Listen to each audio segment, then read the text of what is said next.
kehidupan manusia.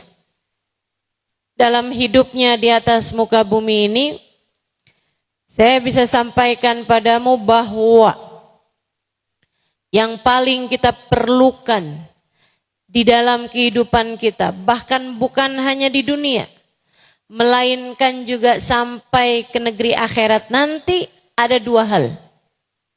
Yang pertama, rahmatnya Allah.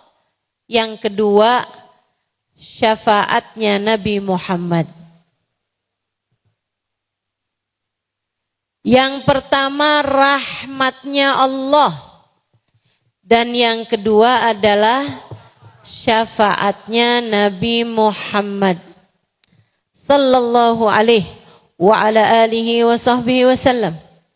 Kedua hal ini merupakan hal terpenting untuk kita dapatkan di kehidupan dunia sebelum merupakan hal paling penting untuk bisa kita raih saat kita masuk ke dalam negeri akhiratnya Allah Subhanahu wa ta'ala. Orang kalau hidup di dunianya dirahmati Allah, disyafaati Rasulullah, mau kaya, mau miskin, mau sehat, mau sakit, mau pinter, mau kurang pinter, mau cakep, mau kurang cakep, hidupnya terarah, hidupnya terbimbing, hidupnya terjaga, hidupnya menjadi hidup yang bahagia. Kalau dapat rahmatnya Allah, kalau dapat syafaatnya Nabi Muhammad. Dua hal itu.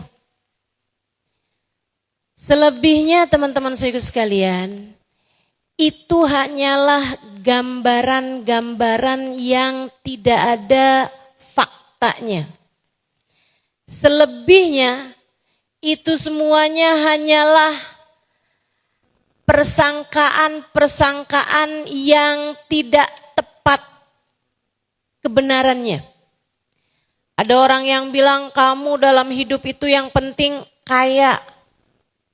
Kalau kamu kaya, kamu bahagia. Enggak gitu juga. Ada banyak orang miskin yang hidupnya bahagia, pas-pasan yang hidupnya bahagia, dan banyak juga orang kaya yang hidupnya enggak bahagia. Betul bahwa harta adalah penyebab kemudahan beberapa urusan, akan tetapi ia bukan segalanya. Ia bukan segalanya. Bu, ada yang bilang gini, Ustazah, yang ngomong harta bukan segalanya, biasanya tuh emang orang yang belum kaya aja Ustazah.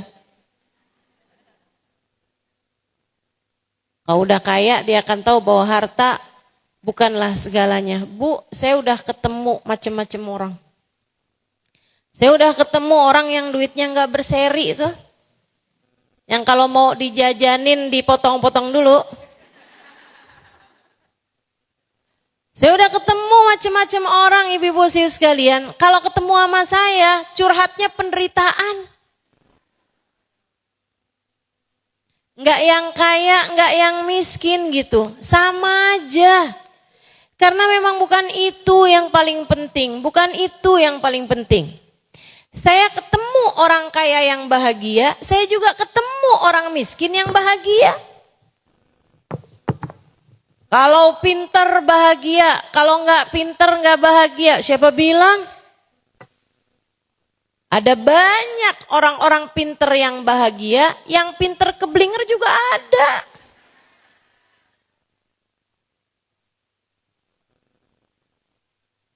Nggak selalu. Ada yang bilang kalau kamu cantik, permasalahan hidupmu setengahnya sudah teratasi.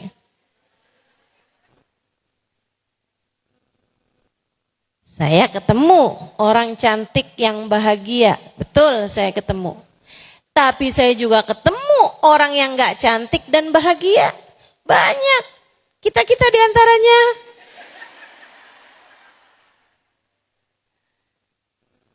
Masya Allah. Jadi teman-teman saudariku sekalian, enggak jaminan. Jaminannya apa? Yang paling menyenangkan hidupnya, yang paling bahagia hidupnya, yang paling terjaga hidupnya, yang paling nikmat hidupnya adalah hamba-hamba yang sepanjang hidupnya disayang Allah Subhanahu wa taala, dirahmati Allah Subhanahu wa taala.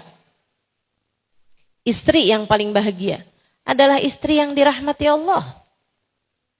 Anak yang paling bahagia, anak yang dirahmati Allah. Orang tua paling bahagia, orang tua yang dirahmati Allah Subhanahu wa taala. Bukan orang tua yang punya anak paling pinter-pinter, sukses-sukses, belum tentu. Belum tentu. Yang paling bahagia adalah orang-orang yang dirahmati Allah Subhanahu wa taala. Dirahmati Allah ama disyafaati Nabi Muhammad sallallahu alaihi wasallam. Lengkap tuh udah. Kalau kamu menjadi salah satunya, maka saya sampaikan kabar gembira untukmu. Bahwa kamu punya kesempatan besar untuk hidup dalam keadaan baik dan kelak mati dalam keadaan baik. Di akhirat nanti kamu pun diperlakukan dengan baik oleh Allah Subhanahu wa taala. Hidup bahagia, mati husnul khotimah, akhirat masuk surga. Siapa yang begitu? Yang dapat rahmatnya Allah, yang dapat syafaat Nabi Muhammad. Salah satu cara buat mendapatkan itu semuanya adalah lewat jalur sholawat. Rahmatnya Allah, syafaatnya Rasulullah Muhammad sallallahu alaihi wasallam. Kalau syafaat Rasulullah, iya dah ustazah. Namanya kan kita sholawatannya sama Nabi Muhammad, kita dapat syafaatnya Nabi Muhammad. Tapi kalau rahmatnya Allah kita dapat dengan cara bersolawat kepada Nabi Muhammad, kenapa bisa begitu? Nih saya kasih tahu. Kenapa kita dengan solawat bisa dapat rahmatnya Allah Subhanahu wa taala? Sebab Bu, baca solawat artinya mendoakan rahmat buat Nabi Muhammad. Nih, kita kalau baca solawat, Allahumma sholli ala sayyidina Muhammad. Dalam bahasa Arabnya nih, Allahumma arham an-nabi sallallahu alaihi wasallam rahmatan makrunatan bit-ta'zim. Ketika kita bilang, ya Allah bersolawatlah kepada Nabi Muhammad, itu sama dengan, ya Allah rahmatilah Nabi Muhammad. Dengan rahmat yang diiringi dengan pengagungan dan cinta darimu ya Allah.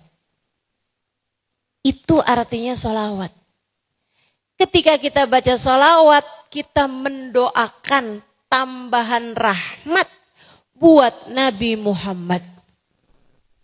Makanya solawat ini zikir yang paling aman. Semua zikir aman ya. Cuman kan ada aja tuh orang ngomong kayak begini nih. Enggak usah banyak-banyak solawat. Kalian jadinya mengkultuskan Nabi Muhammad. Memuliakan Nabi Muhammad lebih daripada kalian memuliakan Allah. Kalau ada orang ngomong kayak begini, ini artinya orang ini belajarnya belum lulus. Kenapa gitu? Sebab yang namanya solawat, itu adalah kita mendoakan Nabi Muhammad. Gimana mau mengkultuskan Nabi Muhammad? Gimana mau mengagungkan Nabi Muhammad? Bahkan lebih dari pengagungan kita kepada Allah. Sementara kalau kita baca sholawat, kita minta kepada Allah untuk mengagungkan Nabi Muhammad. Karena itu juga nggak benar kalau ada orang bilang kita itu harus memperbanyak zikir lebih daripada sholawat. Kenapa gitu? Karena sholawat itu bagian dari zikir. Kita nggak bisa disebut sholawat kalau nggak ada nyebut nama Allahnya. Sholawat itu Allahumma sholli ala Sayyidina Muhammad. Ya Allah, rahmatilah Nabi Muhammad. Dengan rahmat yang diiringi dengan pengagungan.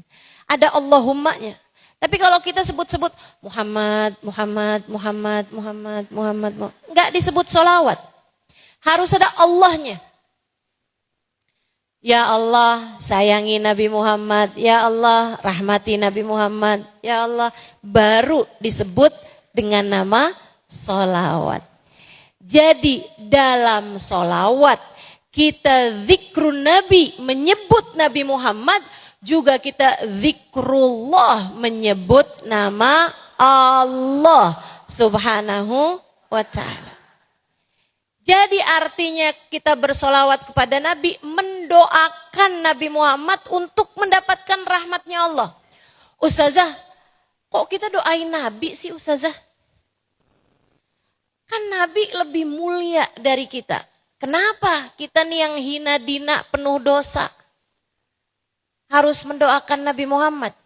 Bukankah semestinya Nabi Muhammad yang mendoakan kita, bukannya kita yang mendoakan Nabi Muhammad?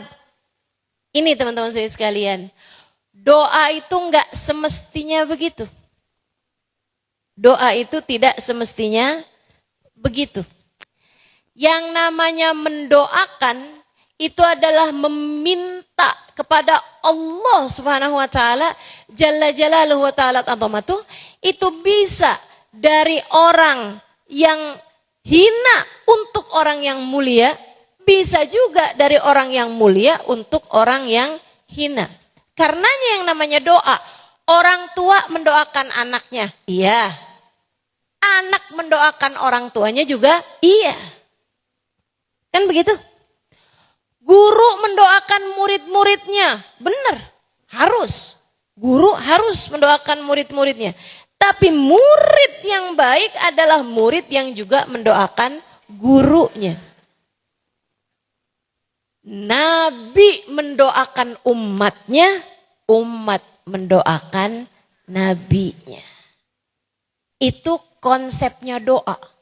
Bukan berarti yang mendoakan harus lebih mulia daripada yang didoakan. Enggak kayak begitu. Ada banyak dalil-dalilnya. Nabi bahkan meminta doa kepada Sayyidina Umar Ibn al-Khattab alaihi ridwanallah. Ketika Sayyidina Umar berangkat pergi haji. Sayyidina Umar tuh berangkat hajinya lebih duluan daripada Nabi Muhammad sallallahu alaihi wasallam. Pada tahun ke-9 dari hijrah, nah Sayyidina Umar berangkat. Tahun ke-10 Nabi Muhammad sallallahu alaihi wasallam berangkat haji, pulang 11 karena kan Dzulhijjah, habis itu kan pulang Muharram. Muharramnya tahun ke-11, Nabi Muhammad bulan Rabiul Awal meninggal dunia. Tahun ke-11 Hijriah. Nah, Sayyidina Umar berangkat duluan buat pergi haji tahun itu, tahun ke-9 Hijriah. Waktu Sayyidina Umar pamitan sama Nabi Muhammad, Rasul, saya berangkat haji duluan. Memastikan juga keadaan di sana seperti apa. Lebek ya Umar. Sebelum Sayyidina Umar berangkat, Nabi Muhammad bilang begini, ya Umar, la tansa ukhayyak minad du'a. Wahai Umar, janganlah kamu lupakan sahabat kecilmu ini. Sahabat dari sejak kecilmu ini. Sahabat dari sejak kita kecil-kecilan udah bersahabatan gitu ya. La tansa ukhayyak minad du'a. Janganlah kamu lupakan sahabatmu dari sejak kecil ini dari doamu selama di sana. Nabi pesan sama Sayyidina Umar buat doain Nabi Muhammad sallallahu alaihi wasallam. Nabi juga memerintahkan kita untuk saling doa mendoakan antara sesama kita. Kata Nabi Muhammad sallallahu alaihi wasallam, iltamisu min ikhwanikumud du'a. Mintalah doa, carilah doa dari orang-orang yang ada di sekitar kalian, dari saudara-saudara kalian sesama muslim, karena kamu gak pernah tahu dari lisan siapa Allah mengijabah sebuah doa. Jadi bersolawat kita kepada Nabi Muhammad adalah mendoakan Nabi Muhammad SAW biar Nabi Muhammad dapat rahmatnya Allah SWT yang diiringi dengan ta'zim, yang diiringi dengan cintanya Allah SWT dan pengagungannya Allah kepada Nabi Muhammad SAW. Ustazah, doain Nabi Muhammad dapat rahmat. Emangnya Nabi Muhammad kurang apa? Rahmatnya kok harus didoakan? Ibu-ibu sekalian, rahmatnya Allah itu luas tak terbatas. Sehingga nggak ada ceritanya orang itu mentok udah nggak bisa lagi dirahmati Allah tuh nggak ada. Karena rahmatnya Allah itu luas. Rahmati wasi'at kulla syai'. Rahmatku lebih luas daripada segala sesuatu. Itu satu. Yang kedua, Nabi itu enggak pernah kurang rahmatnya Allah kepadanya. Karena bahkan Nabi itu adalah perwujudan rahmatnya Allah. Perwujudan kasih sayangnya Allah di atas muka bumi. Katanya Allah Subhanahu wa taala dalam Al-Qur'an, A'udzu billahi minasyaitonir rajim, wa ma arsalnaka illa rahmatan lil alamin. Tidaklah kami utus engkau wahai Nabi Muhammad melainkan sebagai bentuk kasih sayang kami di atas muka bumi. Engkau diutus sebagai rahmat kami, wahai Nabi Muhammad, kepada alam semesta. Jadi Nabi Muhammad itu aja udah rahmatnya Allah. Bagaimana rahmat perlu rahmat. Berarti percuma dong kalau kita sholawatan sama Nabi Muhammad, mendoakan rahmat buat Nabi Muhammad. Toh Nabi Muhammad sendiri merupakan rahmatnya Allah. Gak ada yang percuma. Itu seperti, dengarkan dengan baik, itu seperti menuangkan air ke tempat yang sudah penuh.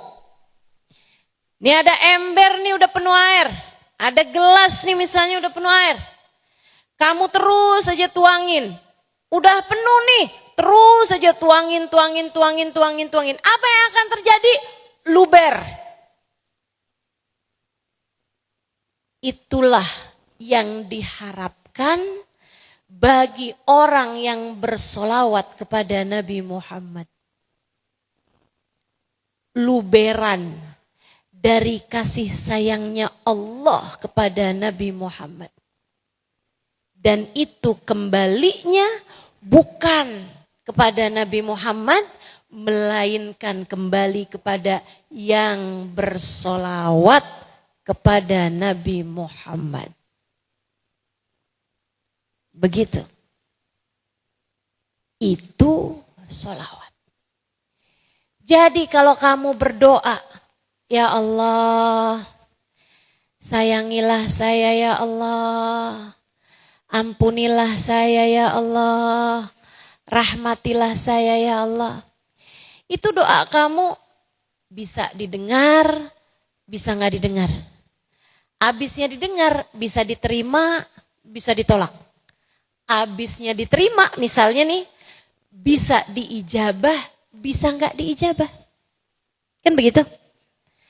Tapi kalau kamu bilangnya begini, ya Allah, rahmatilah Nabi Muhammad dengan rahmat yang diiringi dengan pengagungan dan rasa cinta. Ya Allah, jadikanlah sholawat tersebut, rahmatmu tersebut kepada Nabi Muhammad adalah ampunan yang kembali kepadaku ya Allah.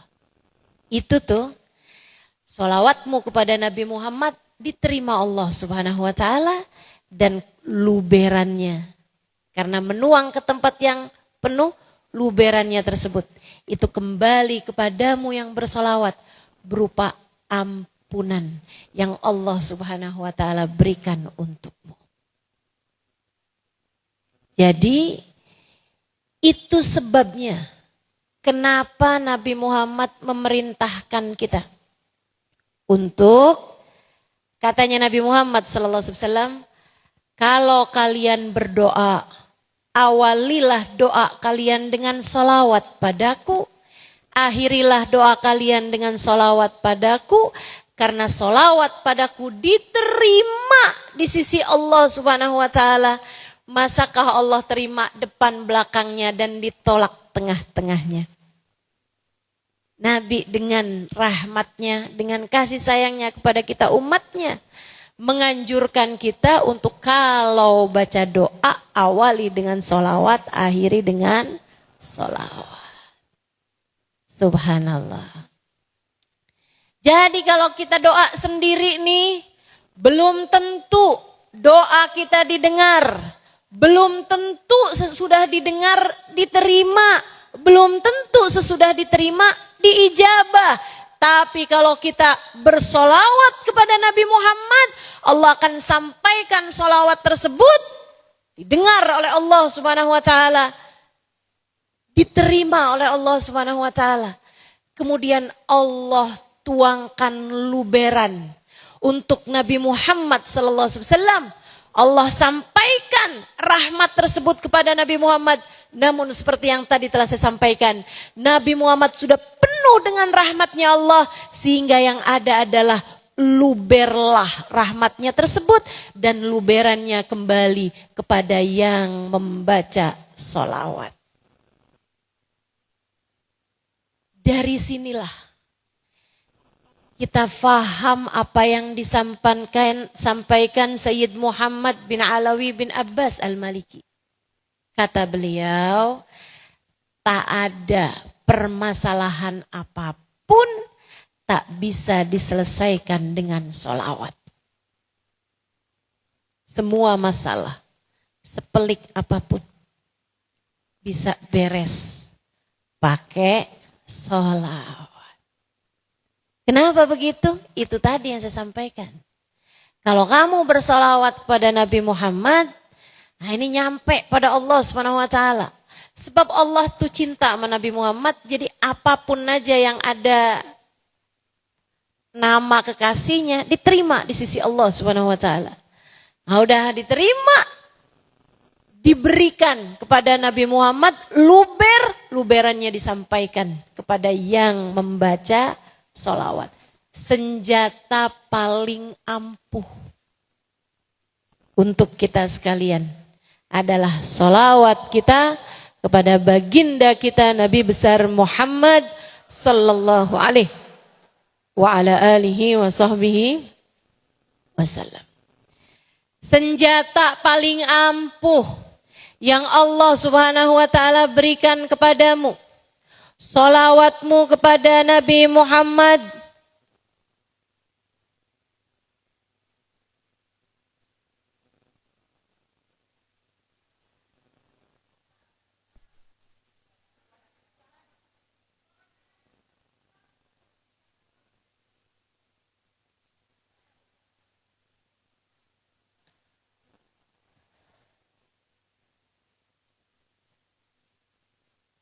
Senjata paling ampuh yang Allah Subhanahu wa ta'ala berikan kepada kita adalah sholawat kita kepada baginda kita Nabi besar Muhammad sallallahu alaihi wa ala alihi wa sahbihi wasallam. Katanya Imam Asy-Syafi'i alaihi ridwanallah, kullu amal ibni Adam bainal qabuli wa raddiha illa salatu alal habibi Muhammadi fa innaha maqbulatun hatman bighairi taraddudi. Semua amalnya manusia ada yang diterima, ada yang ditolak, kecuali salawat kepada Nabi Muhammad. Fa innaha maqbulah. Salawatmu kepada Nabi Muhammad akan diterima Allah bighairi taraddudi, tanpa ada keraguan-raguan sama sekali. Maka bersolawatlah kepada Nabi Muhammad. Bersolawatlah kepada Nabi Muhammad. Kamu pengen dapat rahmatnya Allah, bersolawatlah kepada Nabi Muhammad. Itu tuh kayak gini loh. Nabi Muhammad ini kan manusia paling dicinta sama Allah. Kamu kalau ada, sayang banget sama anak kamu atau sama cucu kamu deh. Ada nih di antara teman-temannya, seneng banget sama cucu kamu, sayang banget sama cucu kamu. Selalu sebut nama cucu kamu. Mana-mana dia ceritain tentang cucu kamu. Kamu kira-kira sayang apa enggak tuh sama anak tersebut? Sayang. Sayang pasti. Demikian pula dengan Allah Subhanahu wa taala kepada Nabi Muhammad. Tak ada siapapun dan apapun yang lebih dicintai Allah daripada Nabi Muhammad. Percayalah saya. Tak ada siapapun dan apapun makhluk yang lebih dicintai Allah daripada baginda kita Nabi besar Muhammad. Hingga karenanya Allah Subhanahu wa taala akan mencintai siapapun dan apapun yang memiliki nisbat, yang memiliki hubungan, yang memiliki sambungan dengan baginda kita Nabi besar Muhammad. Apaan aja yang punya sesambungan sama Nabi Muhammad pasti dicinta Allah Subhanahu wa taala. Saudaraku sekalian saya muliakan, mata yang paling dicintai Allah, matanya Nabi Muhammad, dan matanya orang-orang yang memandang dengan cinta kepada Nabi Muhammad. Dicintai Allah Subhanahu wa taala. Kalau kamu bicara lisan, ucapan, maka yang paling dicintai Allah adalah ucapannya Nabi Muhammad, lisannya Nabi Muhammad. Dan Allah akan mencintai lisan-lisan yang menjadi penerus Nabi Muhammad, yaitu para ulama, para pendakwah, para hafiz Quran. Lisan mereka adalah lisan yang bersambung dengan Nabi Muhammad, atau juga lisannya orang-orang yang senantiasa menyebut-nyebut nama Nabi Muhammad. Allah paling suka sama hatinya Nabi Muhammad sallallahu alaihi wasallam. Paling dicintai Allah Subhanahu wa taala. Ma kadzabal fuadu ma ra'a. Kata Allah Subhanahu wa taala, sesungguhnya hatinya Nabi Muhammad tidak pernah berdusta dengan apapun yang dilihatnya dengan pandangan mata batinnya tersebut. Bahkan terhadap hatinya aja, Nabi Muhammad itu Allah mengatakan tidak pernah berdusta. Kebayang, hatinya aja udah gak pernah bohong. Gimana lisannya? Sallallahu alaihi wa ala alihi wasallam. Allah paling cinta hati adalah hatinya Nabi Muhammad. Dan Allah juga akan cinta kepada semua hati yang mencintai Nabi Muhammad. Bahkan seperti yang pernah saya sampaikan, mungkin teman-teman sering dengar juga. Ada dulu seorang Yahudi nagih hutang sama Sayyidina Ibnu Abbas alaihi ridwanallah. Ditagih hutang, Sayyidina Ibnu Abbas lagi bakar roti. Sambilan bakar roti, Sayyidina Ibnu Abbas bilang, "Tar ya, saya akan bayar hutang kamu, nungguin nih rotinya mateng. Iya dah. Sambilan itu Sayyidina Ibnu Abbas mengajak dia untuk masuk Islam. Yuk login aja.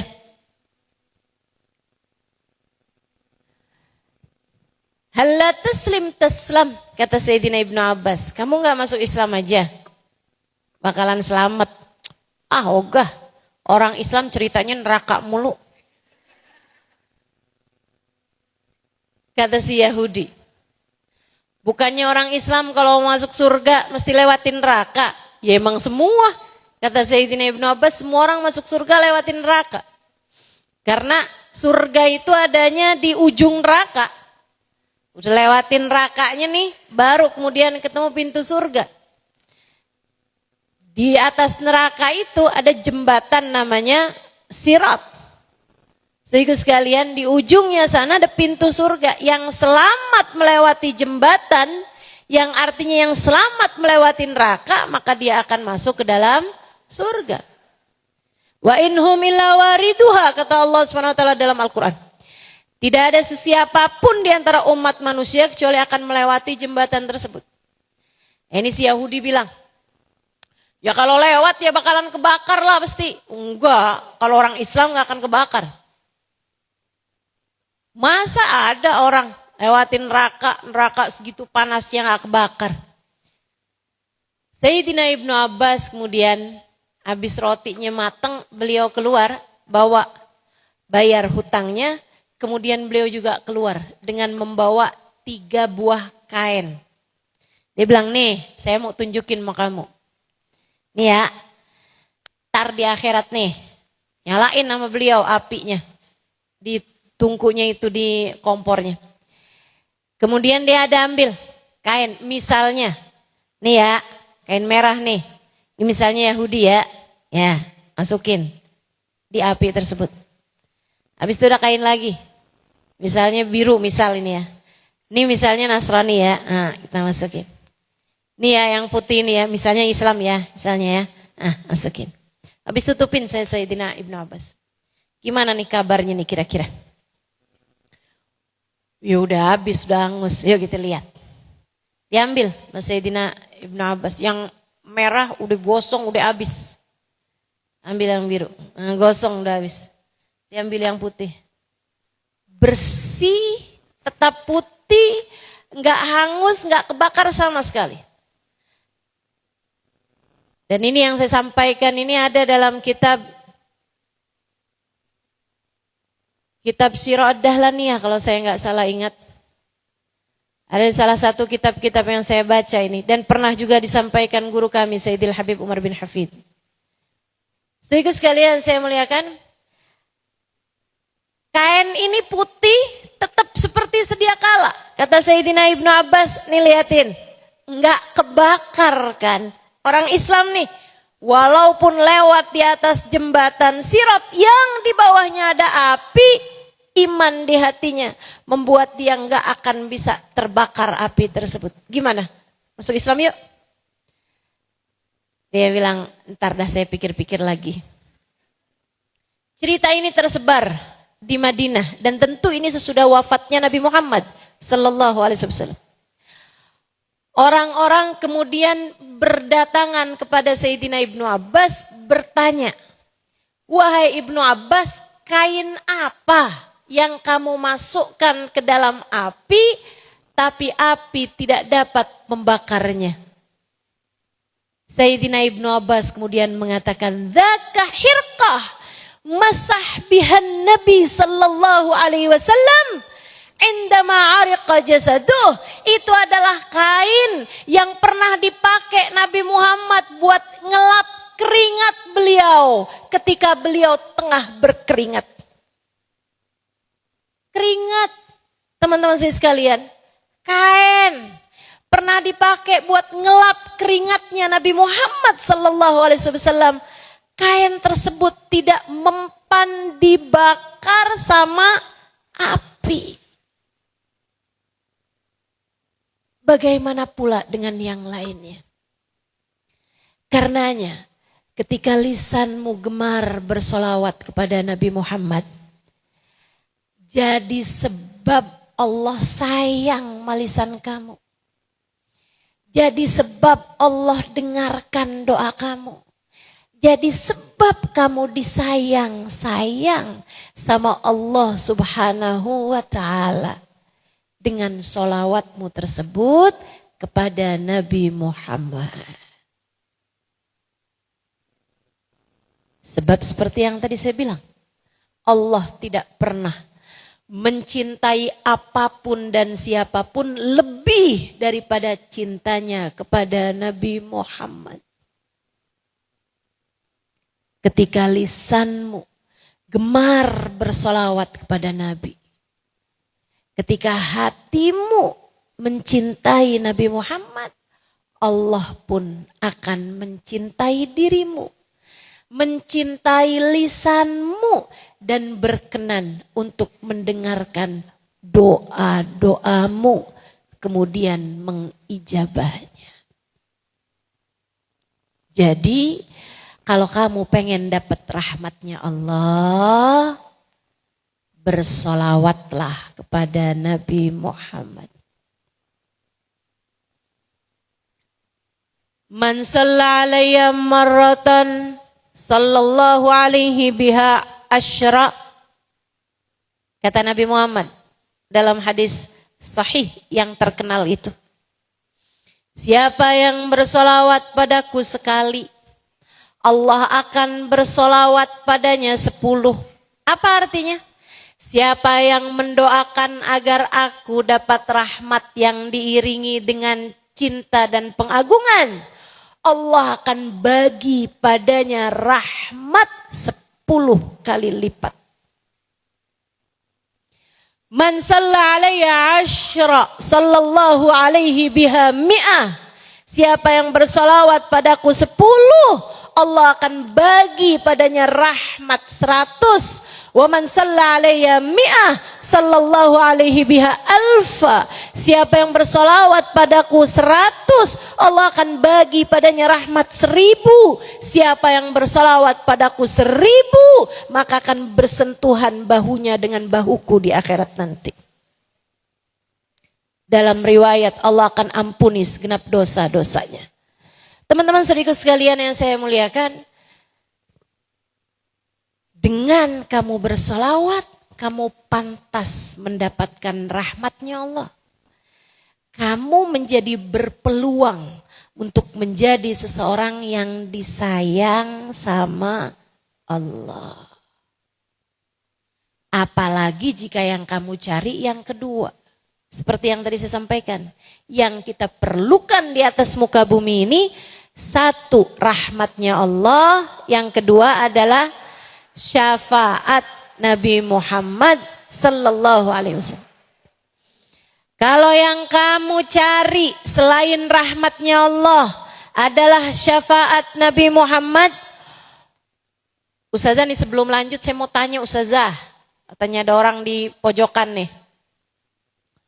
Ustazah, jadi kita nih perlunya rahmatnya Allah bisa kita dapat dengan sholawat. Perlunya syafaat Nabi Muhammad bisa kita dapat dengan sholawat. Gimana kalau saya sholawatan aja saya gak usah sholat. Gak usah puasa. Gak usah zakat. Gimana Ustazah kalau kayak gitu? Bisa apa gak bisa? Gak bisa teman-teman. Gak bisa. Ini tuh ibadah tuh ibarat makanan. Yang namanya rahmatnya Allah itu vitamin. Gitu kan? Kamu itu yang kamu perlukan dari makanan bukan cuman vitamin. Betul gak? Dalam setiap makanan yang kamu makan ada vitaminnya, betul? Betul itu. Akan tetapi tidak hanya vitamin yang kamu perlukan. Untuk makanan, kamu perlu karbohidrat, kamu perlu protein, kamu perlu air, kamu perlu segala macam tuh yang diperlukan sama badan manusia. Demikian pula dengan amal-amal soleh. Sholat itu kayak karbohidratnya gitu. Sholat itu kayak makanan pokoknya bagi kamu. Gimana kalau kamu, saya nggak mau makan dah pokoknya. Saya nggak mau makan karbohidrat. Saya tiap hari mau nyemil buah aja dah. Tiap hari makan anggur aja. Tiap hari makan buah-buahan aja. Yang ada akhirnya kamu jadi beo. Jadi burung. Burung itu kan makanannya buah-buahan. Begitu ya. Paham ya sampai sini ya? Sholawat itu sesuatu yang sunnah. Tapi itu bisa mendatangkan apa yang paling kamu perlukan dalam kehidupan. Yaitu rahmatnya Allah subhanahu wa ta'ala. Kamu juga harus kerjain semuanya. Sholatnya mesti bagus. Akhlaknya mesti bagus, laksanakan perintah Allah, jauhi larangan Allah SWT yang disebut dengan takwa, itu sesuatu yang tak terbantahkan. Gitu ya? Sesuatu yang tidak terbantahkan, itu wajib. Bukan berarti ketika saya membahas sholawat, oh berarti yang kita perlukan ini tinggal sholawat aja nih udah. Yang lain-lain kita gak perlukan, gak gitu maksudnya. Tapi di waktu luang kamu sesudah kamu mengerjakan kewajiban-kewajibanmu yang diperintahkan Allah Subhanahu wa taala, kalau kamu pengen nyari cintanya Allah, pengen nyari kasih sayangnya Allah, maka saya sampaikan kepadamu jalan yang begitu indah sekaligus mudah, yaitu bersolawat kepada Nabi Muhammad. Jelas sampai sini? Teman-teman saudaraku sekalian saya muliakan, jika yang kamu perlukan adalah syafaat Nabi Muhammad, maka syafaat tersebut paling mudahnya adalah kamu dapatkan dengan cara bersolawat kepada Nabi Muhammad. Ada cara yang lain Ustazah? Ada beberapa cara yang lain. Salah satunya dengan yang saya sedang lakukan saat ini. Berdakwah, mengajak orang kepada kebaikan, mengajarkan ajaran agama Islam kepada hamba-hamba Allah SWT, bagian dari salah satu cara kita mendapatkan syafaat Nabi Muhammad sallallahu alaihi wasallam. Tapi kan enggak semua dari kita bisa pegang mic. Pegang doang mah bisa kali ya. Gak semua dari kita memiliki ilmu, kapasitas, modal pembelajaran yang cukup untuk bisa melakukan dakwah. Betul bahwa dakwah yang gak kayak begini modelnya, ya, dakwah yang ngajakin orang kepada kebaikan, itu semua dari kita perlu melakukannya. Seorang ibu mengajakin anaknya kepada kebaikan, istri mengajak suaminya kepada kebaikan, dan itu merupakan bagian dari dakwah, itu betul. Akan tetapi seperti yang sedang saya lakukan, tentu tidak semua orang memiliki kapasitas untuk itu. Teman-teman saya sekalian, tapi saya kasih tahu bahwa di antara cara paling mudah sekaligus juga paling indah untuk bisa mendapatkan syafaat Nabi Muhammad adalah dengan bersolawat kepada Nabi Muhammad. Man shalla alaihi 10 marat hina asbah wa hina amsa wajabat lahu syafaati. Kata Nabi Muhammad sallallahu alaihi wasallam, siapa yang bersolawat padaku 10 kali, cuma 10 kali, saat pagi bangun tidurnya, saat malam sebelum tidurnya, wajib baginya mendapatkan syafaatku. Wajib, kata Nabi Muhammad. Aku wajib memberikan padanya syafaatku. 10 kali doang. Tapi memang bangun tidur sama sebelum tidur. Cobain deh. Cobain. Teman-teman saya sekalian, saat bangun tidur, alhamdulillahilladzi ahyana ba'dama amatana wa ilaihin nusyur. Allahumma salli ala sayyidina Muhammad wa ala ali sayyidina Muhammad. Allahumma salli ala sayyidina Muhammad wa ala ali sayyidina Muhammad. Yang pendek aja. Jangan yang panjang-panjang, ntar kamu ketiduran lagi. Apalagi kalau pakai dilaguin. Allahumma sholli ala sayyidina. Wah, itu udah masuk mimpi lagi tuh. Mimpinya hadir majelis ya. Masya Allah.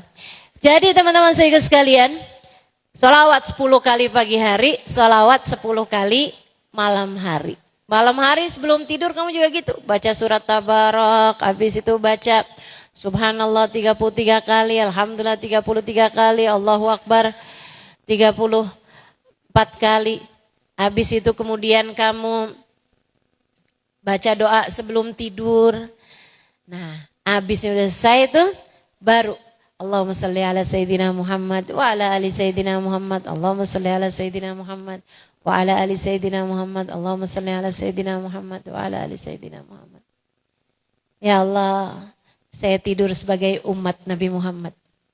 Maka jika engkau bangunkan saya kembali esok hari, bangunkan saya sebagai umat Nabi Muhammad. Dan jika engkau mengambil saya di sisimu ya Allah pada malam hari ini, ambillah saya sebagai umat Nabi Muhammad. Ada berapa banyak orang tidur di waktu malam kemudian gak bangun lagi di pagi harinya? Bukankah indah jika kamu berdoa dengan doa semacam itu pada malam hari sebelum tidur? Salawatan 10 kali aja. Pagi hari 10 kali, malam hari sebelum tidur. Wajabat lahu syafaati, kata Nabi Muhammad, wajib baginya mendapatkan syafaatku. Lebih mudah kamu, kalau udah kamu tabung tiap pagi, tiap malam kamu sholawatan Nabi Muhammad, kalau ada apa-apa Nabinya udah kenal. Ini penting teman-teman saudaraku sekalian. Kalau ada apa-apa sama kamu, Nabinya udah kenal. Karena kamu sering bersolawat padanya. Karena kamu menjadikan namanya adalah nama terakhir manusia yang kamu sebutkan di saat sebelum tidurmu. Dan nama pertama yang kamu sebutkan ketika bangun tidurmu. Nabi akan kenal sama kamu. Dan kalau udah dikenali sama Nabi Muhammad, sekali lagi saya ulangi, Nabi adalah manusia paling tercinta di sisi Allah Subhanahu wa taala, dan bukankah segala urusan ada dalam kendali Allah? Kalau kamu udah dikenali sama Nabi Muhammad, Nabi itu bisa dengan mudah Allah berkata padanya, ya Muhammad, sal tu'ta isfa' tusaffa'. Wahai Muhammad, mintalah apa yang kamu mau, berikanlah syafaat kepada siapapun yang kamu kehendaki.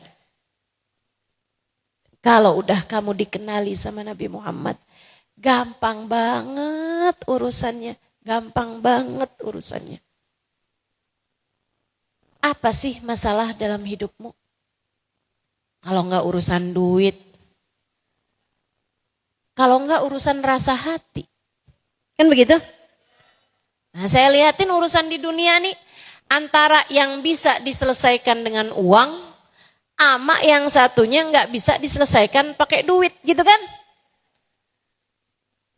Itu aja masalahnya. Nah, yang nggak bisa diselesaikan dengan duit biasanya adalah soal perasaan. Soal rasa tuh nggak bisa diselesaikan dengan duit. Seorang istri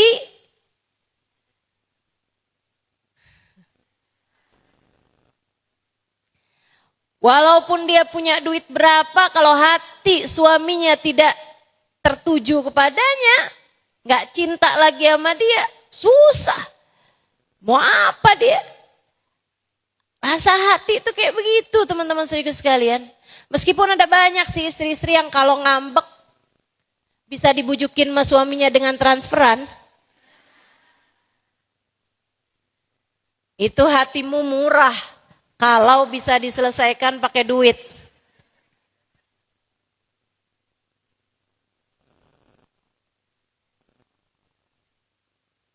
Ngambek, gak mau ngomong.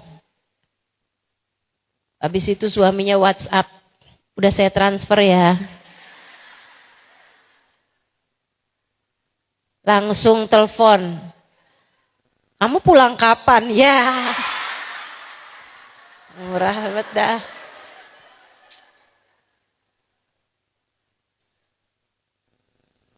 Oh, kamu ketawa?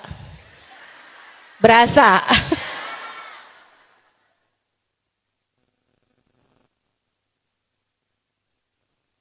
Saya nggak berasa ustazah, saya nggak punya suami. Ya iya.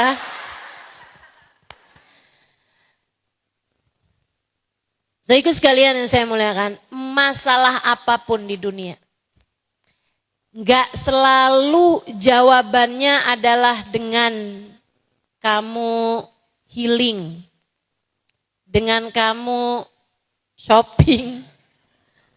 Nggak gitu, nggak gitu.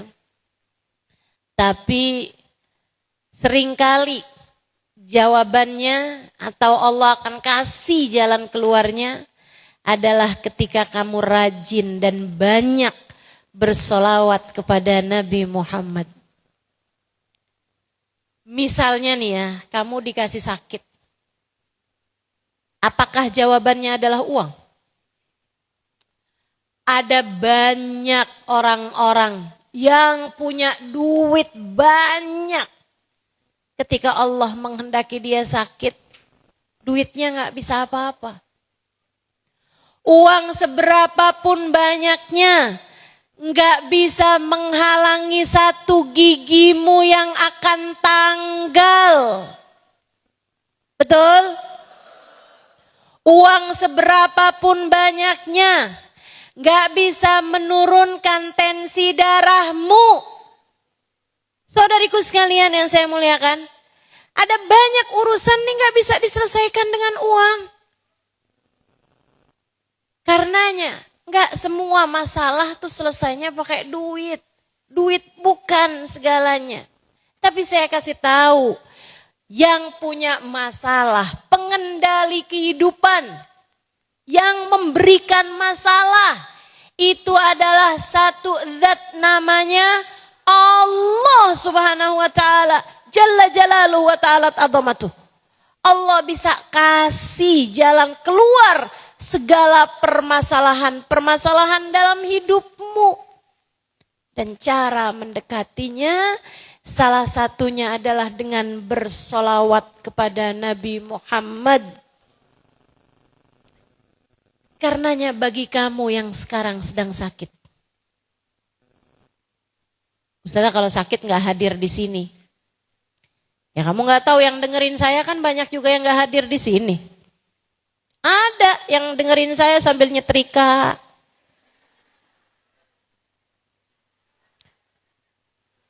Kamu kayak gak pernah aja.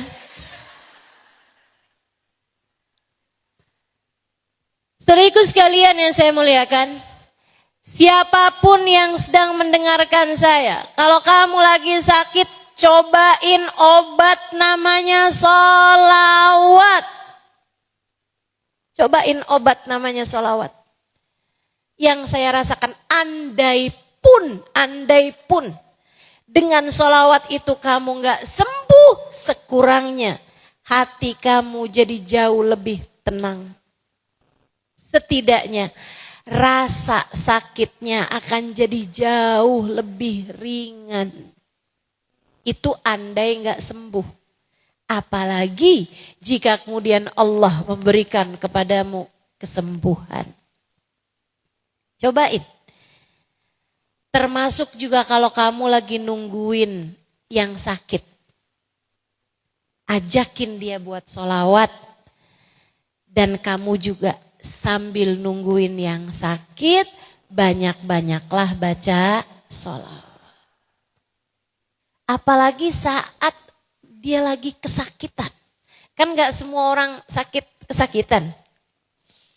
Saat seseorang lagi kesakitan, udah deh, itu obat mujarab banget. Saya rasain. Ini udah teruji ini. Di laboratorium kehidupan. Tenang aja. Mujarab teman-teman saudaraku sekalian. Saya mengujinya. Tahun lalu saya dikasih sakit sama Allah SWT. Sakit yang cukup berat. Saya rasakan lumbal belakang saya Lumbal itu antara tulang satu ke tulang yang lain, di tulang belakang saya, itu lumbalnya pecah. Sehingga sakitnya luar biasa karena itu semuanya sebelahnya itu sarafnya kaki itu semua di situ. Jadi pecahannya itu ngegelibet ke saraf-saraf sehingga semua jenis sakit sepertinya saya rasakan. Teman-teman sekalian, kalau pas lagi sakit yang banget sakit, saya merasakan betapa benarnya firman Allah Subhanahu wa taala, wa nahnu aqrabu ilaihi min hablil warid. Aku Allah lebih dekat dengan hambaku daripada urat nadinya sendiri. Tak ada yang dapat saya lakukan untuk diri saya ketika saya sedang kesakitan. Tak ada yang dapat dilakukan suami saya untuk saya. Meskipun andai seberapapun rasa sayang dia kepada saya. Tak ada yang bisa dilakukan. Sahabat-sahabat saya, teman-teman saya, meski seperti apapun sayangnya, keluarga saya, saudara-saudara saya, kepada saya. Satu-satunya yang dapat melakukan sesuatu adalah Allah Subhanahu wa taala. Saudaraku sekalian saya muliakan. Di saat-saat kayak gitu, obat seringkali udah gak ngaruh. Pil-pil penghilang sakit udah gak ada artinya. Tak bisa tertidur meski semenit pun. Kalau udah kayak gitu gimana? Kasih obat tidur sekalipun gak ngaruh teman-teman. Gak ngaruh. Kalau udah kayak gitu gimana? Apa yang ngaruh? Sholawatan sama Nabi Muhammad. Allahumma salli ala Sayyidina Muhammadin tibbil qulubi wa dawaiha wa afiyatil abdani wa shifaiha wa nuril absari wa diyaiha wa ala alihi wa sahbihi wa sallim. Ya Allah, sampaikanlah rahmat-Mu untuk Nabi Muhammad yang diiringi dengan pengagungan dan cinta. Ya Allah, jadikanlah salawat saya kepada Nabi Muhammad ini sebagai obat untuk sakit saya. Sebagai obat untuk hati saya. Sebagai obat penerang untuk mata batin saya. Itu arti salawat tibil qulub. Terus saya baca. Hati jadi lebih damai. Rasa sakit jadi jauh lebih ringan. Keadaan jadi jauh lebih menyenangkan. Terkadang sakitnya gak berkurang, tapi jadi jauh lebih ringan. Teman-teman saudaraku sekalian, bukankah itu yang kita perlukan? Sakit tuh kalau cuman rasa sakit, itu tuh kita gak apa-apa. Ya sakit, tapi ya gak apa-apa. Insya Allah jadi penyebab berguguran dosa. Insya Allah jadi penyebab naik derajat. Insya Allah jadi sebab kesembuhan hati kita dari segala penyakit-penyakitnya. Rasa sakit yang Allah berikan pada kita. Yang berat itu kalau hatinya merasa berat menghadapi sakit tersebut. Nah itu yang sudah dipastikan akan jadi rasanya lebih ringan dengan kamu bersolawat kepada Nabi Muhammad. Jadi hatinya jauh lebih ringan merasakan sakitnya. Jadi untukmu yang sakit-sakit, udah senjata paling ampuh bersolawat kepada Nabi Muhammad. Apa permasalahan hidupmu? Ustazah, masalah saya nih anak Ustazah. Anak saya jauh dari hidayah. Anak saya nakal. Anak saya gak pinter. Nah, Itu juga masalah buat hidup kamu, betul. Cobain dengan senjata namanya sholawat. Ustazah, saya udah banyak baca sholawat Ustazah. Tapi anak saya yang tahun kemarin itu nggak naik, sekarang juga masih tetap aja tuh Ustazah, nggak yang jadi bintang kelas juga. Teman-teman saudaraku sekalian yang saya muliakan, bisa jadi dengan sholawat itu anak kamu nggak yang kemudian jadi pinter gitu misalnya. Akan tetapi, bukankah kepandaian itu juga bukan hal yang paling utama bagi seorang manusia? Teman-teman, para ibu nih saya kasih tahu. Kamu tuh nggak apa-apa loh kalau punya anak EQ-nya jongkok. Nggak apa-apa.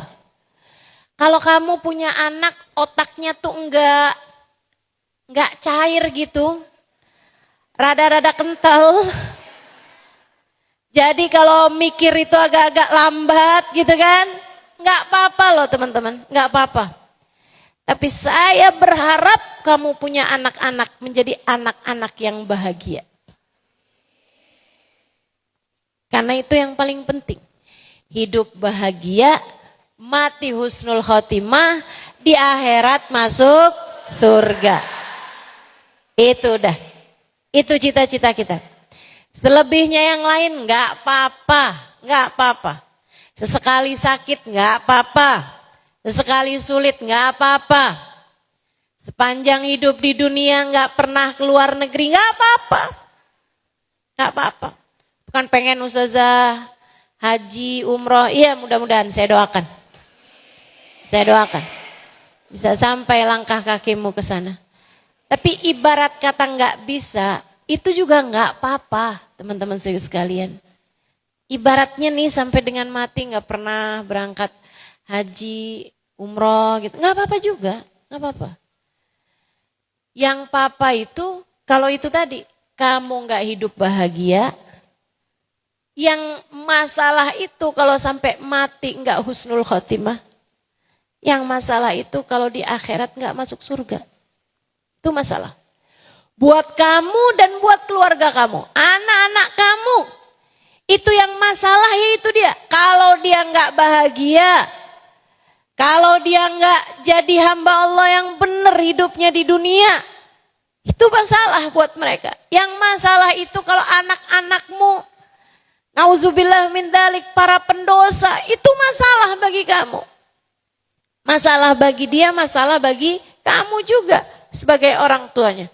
Karenanya teman-teman saya sekalian, kalau misalnya nih ustazah, anak saya jauh dari hidayah ustazah, anak saya ustazah, ninggalin kewajibannya kepada Allah dan dosa-dosa besar bahkan dia lakukan ustazah. Apa yang harus saya lakukan? Cobain sholawatan. Saya kesian sama orang-orang tua yang anaknya jauh dari Allah Subhanahu wa taala. Saya kesian. Saya bersamamu, wahai para ibu yang ngerasa anakmu jauh dari Allah Subhanahu wa taala. Saya bersamamu, saya akan mendoakanmu. Tapi selain daripada itu, kamu sebagai orang tuanya, kamu adalah senjata, doamu adalah senjata paling tajam untuk bisa menjadikan anakmu hamba yang bertakwa pada Allah Subhanahu wa taala. Kamu bisa bantu anakmu dengan doamu. Dan kamu bisa bantu ijabah doamu dengan sholawatmu kepada Nabi Muhammad. Sholawatan yang banyak, Bu. Sholawatan yang banyak. Sholawatan yang banyak. Setelah anak saya enggak sholat, sholawatan yang banyak. Kamunya, sholawatan yang banyak. Ustazah, anak saya kena segala macam ya. Zaman-zaman sekarang itu kan. Ngeri bener. Pergaulannya udah begitu, ya kan? Makanya nih mesti kita benar-benar bantu dengan doa. Dan doa kita sekali lagi dibantu dengan sholawat. Sholawatan yang banyak, sholawatan. Terus saja kamu baca sholawat, terus kamu baca sholawat. Insya Allah permasalahan apapun dalam hidup akan mudah teratasi dengan kamu bersolawat kepada Nabi Muhammad. Ustazah, hati lagi sumpek, lagi sempit rasanya. Apa yang harus saya lakukan? Sholawatan aja coba, sholawatan yang banyak. Saya gitu. Kalau lagi ngerasa kayaknya hati nggak enak banget nih perasaannya. Emang Ustazah pernah ngerasain kayak gitu? Ya, saya kan manusia. Kamu pikir saya makhluk asing apa gimana nih? Kalau lagi hati nggak enak perasaannya, kalau lagi saya ngerasa kok akhlak saya berantakan ya. Kalau saya lagi ngerasa kok ini adab saya tidak terjaga, kok susah banget mengendalikan rasa hati.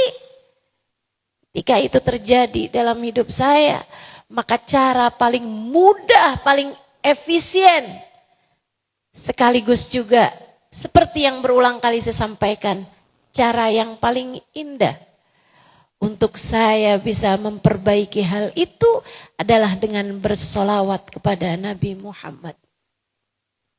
Lawatan. Duduk solawatan. Sambil bilang, ya Allah, saya umatnya Nabi Muhammad tolong bantuin. Ya Allah, bukankah Engkau telah menjadikan akhlak Nabi Muhammad begitu indah.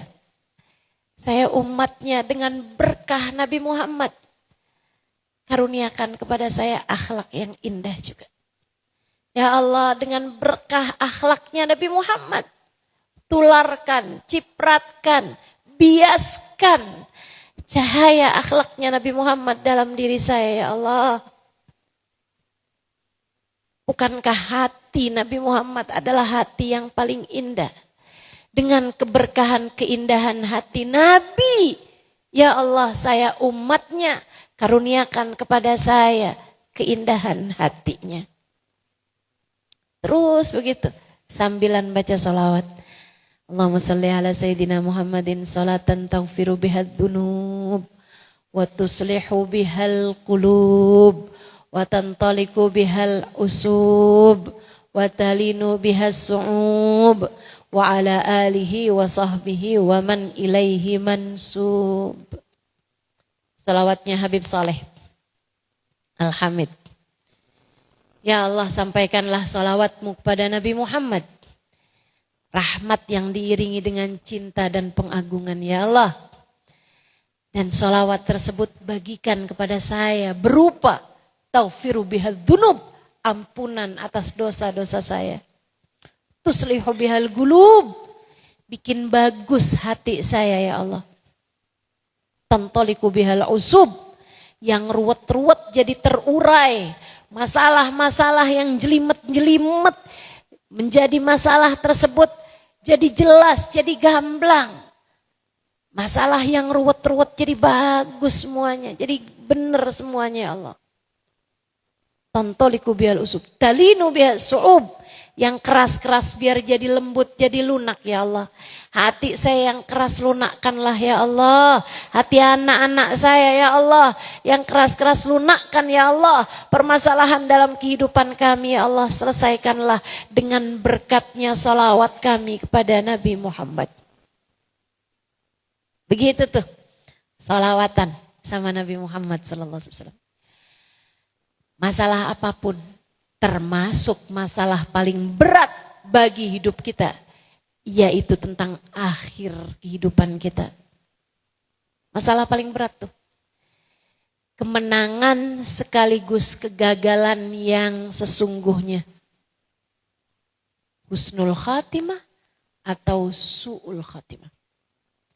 Akhir kehidupanmu, yang Nabi Muhammad mengatakan al-umur bi khawatimiha.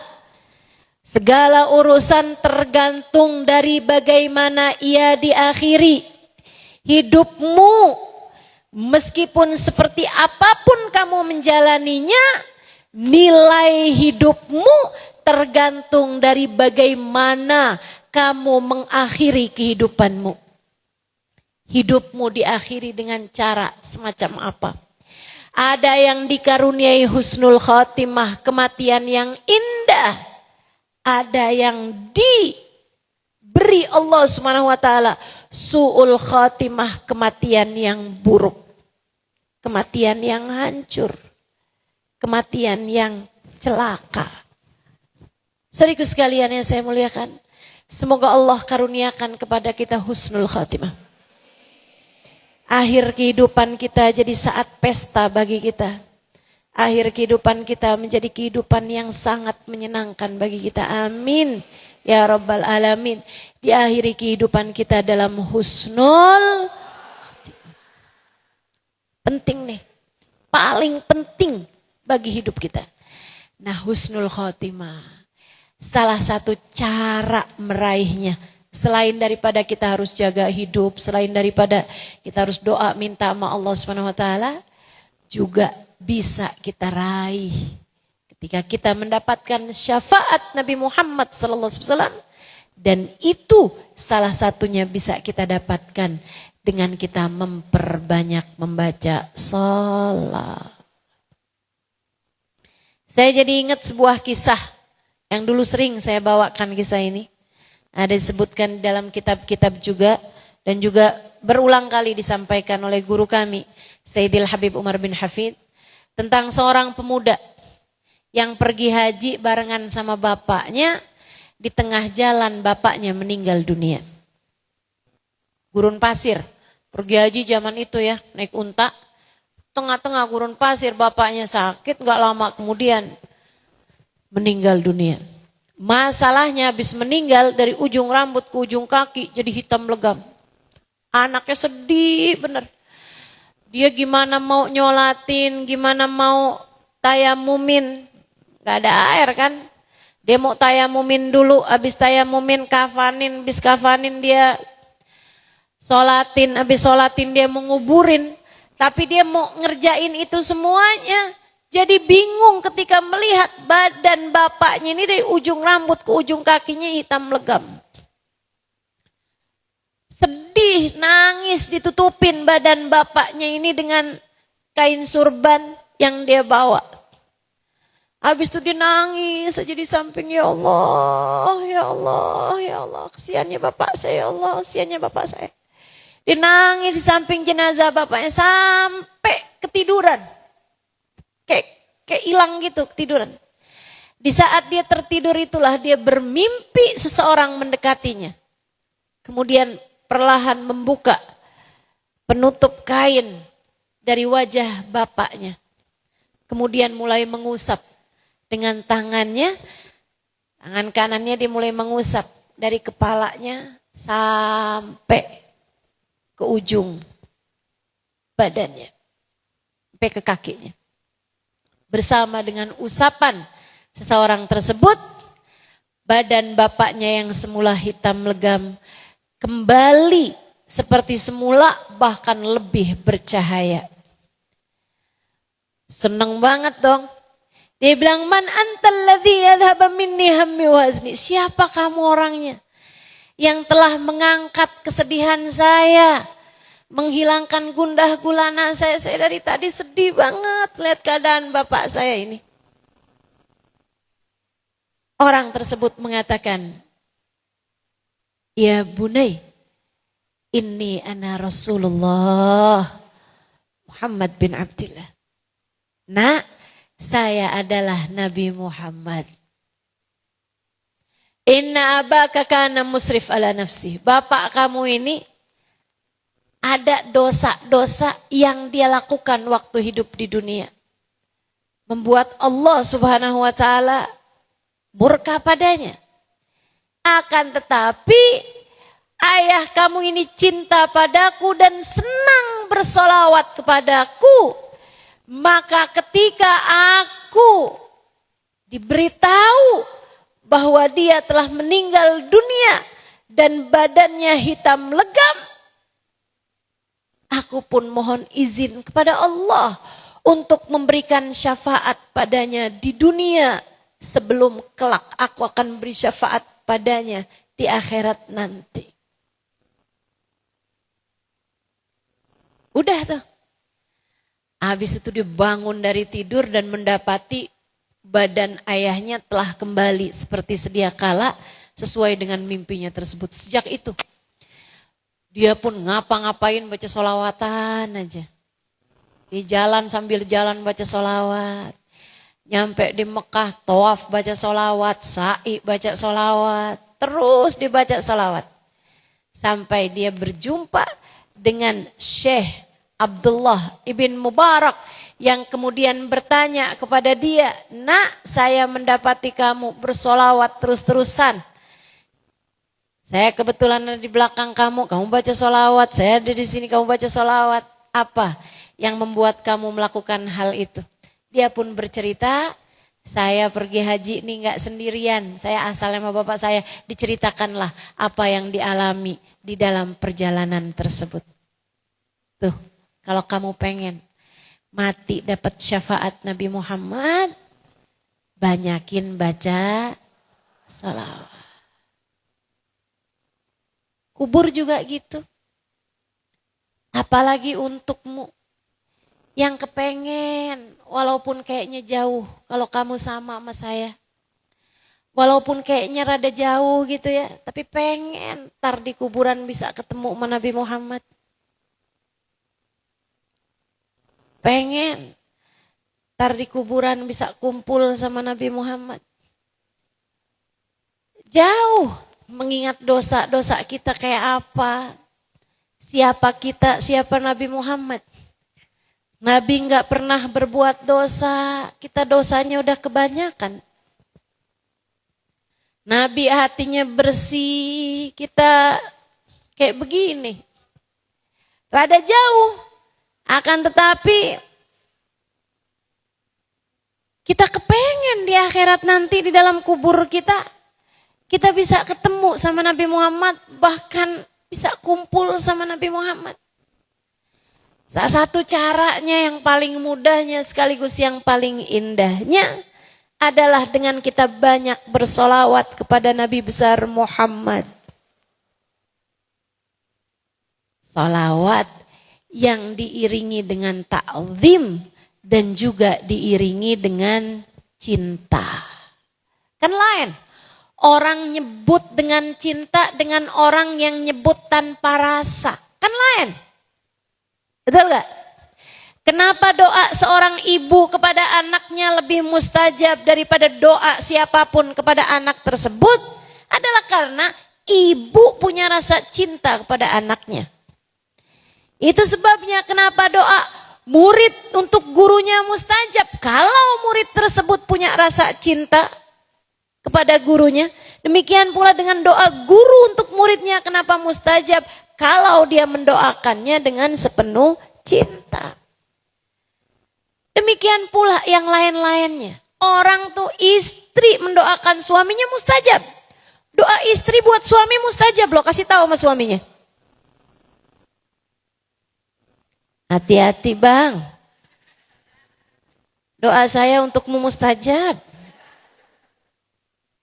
Kalau istri tersebut berdoa dengan penuh cinta. Doa suami buat istrinya juga mustajab.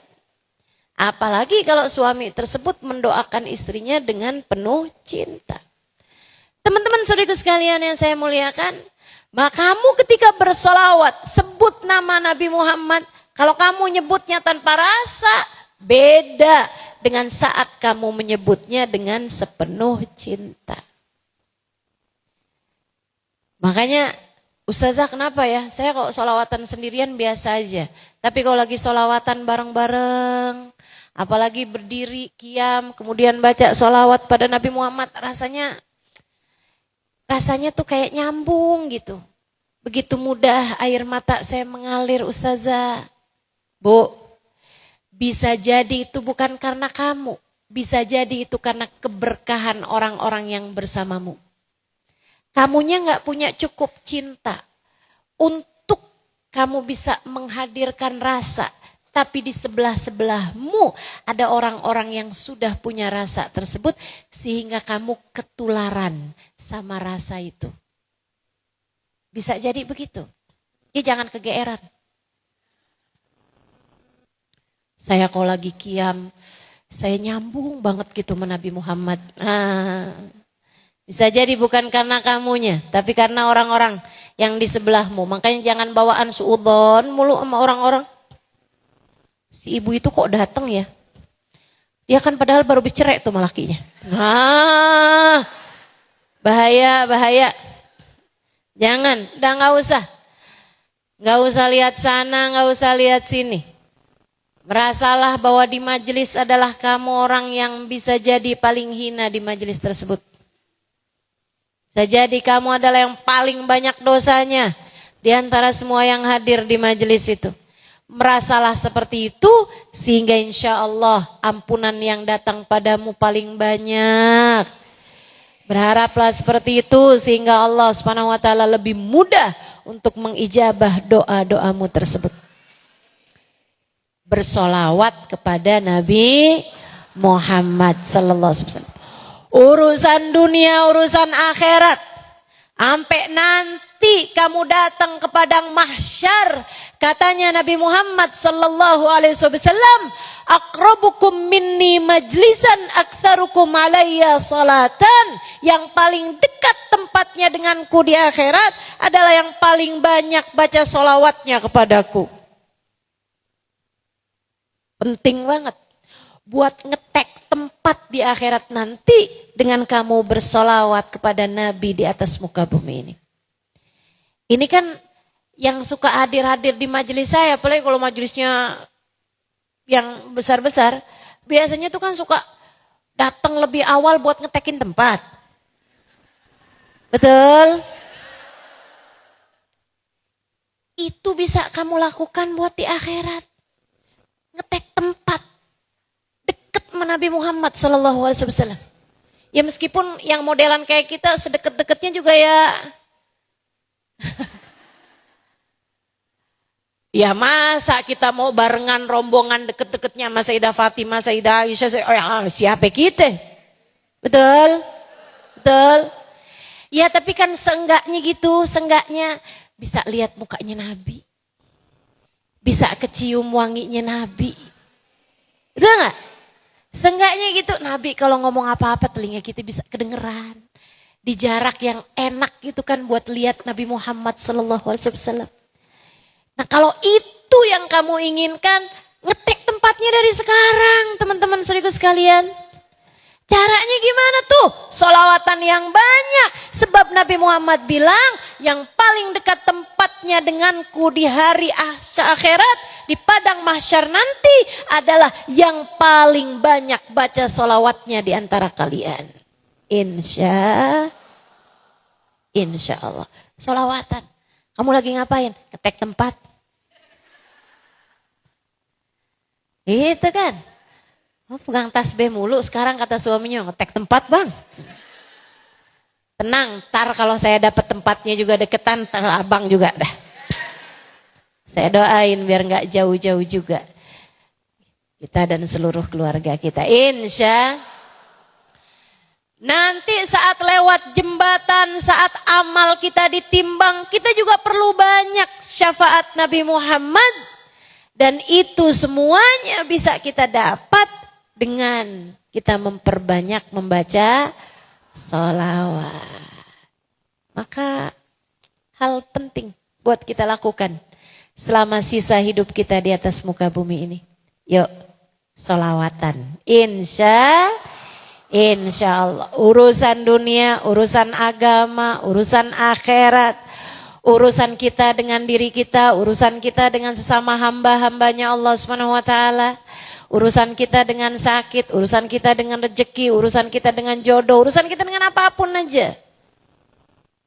Ada banyak di antara urusan-urusan tersebut yang jadi jauh lebih mudah, jauh lebih terjaga, jauh lebih aman keadaan kita ketika kita banyak sholawat kepada Nabi Muhammad sallallahu alaihi wasallam.